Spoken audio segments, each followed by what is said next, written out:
வணக்கம் Mrs shop மக்களே. இன்றைக்கி நம்ம கேரட் அல்வா ட்ரை பண்ணலாம். ஃபஸ்ட்டு வந்து முந்திரி, பாதாம், கிஸ்மிஸ் அதை வந்து தனியாக வந்து நல்லா ரோஸ்ட் பண்ணி தனியாக எடுத்து வச்சுட்டு, அதே பவுலில் வந்து 1/2 கேஜி கேரட் நான் எடுத்திருக்கேன். 1/2 கேஜி கேரட்டுக்கு 1/2 கேஜி கேரட்டு 2 ஸ்பூன் நெய் ஊற்றி அதையும் நம்ம வந்து நல்லா நெய்யிலே வந்து ரோஸ்ட் பண்ணிக்கலாம். ரோஸ்ட் பண்ணிவிட்டு நல்லா வந்து 2 கிளாஸ் ஆஃப் மில்க் வந்து நான் ஆட் பண்ணுறேன். 200 ml மில்க் வந்து நான் ஆட் பண்ணுறேன். 200 ml ஆட் பண்ணிவிட்டு அதை வந்து நல்லா வந்து கேரட் வந்து ஃபுல்லாக முழுகணும். அதிலே வந்து மில்கில் வந்து நல்லா வந்து ஃபுல்லாக ஆகிற மாதிரி ஊற்றிட்டு அதை வந்து நல்லா வற்ற விடணும். வற்ற விட்டதுக்கப்புறமா தான் நம்ம வந்து சுகர் ஆட் பண்ணணும்.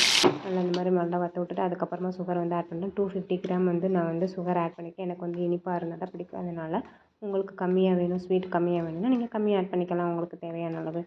நெக்ஸ்ட்டு நல்லா நடுவில் இருந்து நம்ம நெய் ஊற்றிட்டு அதை வந்து கிளறி விட்டுக்கிட்டே வரணும். நெக்ஸ்ட்டு வந்து நம்ம வறுத்து வச்சுருக்க நல்லா அல்வா பதத்துக்கு வந்துடும். அதுக்கப்புறமா நம்ம வறுத்து வச்சுருக்க முந்திரி, பாதாம், நட்ஸை வந்து நெய்யில் ரோஸ்ட் பண்ணி வச்சுருக்கோம்ல அதையும் சேர்த்து ஆட் பண்ணிவிட்டு சர்வ் பண்ணலாம். சுவையான அல்வா வந்து ரெடி. செம்ம டேஸ்டியாக இருந்துச்சு. நீங்களும் ட்ரை பண்ணுங்கள்.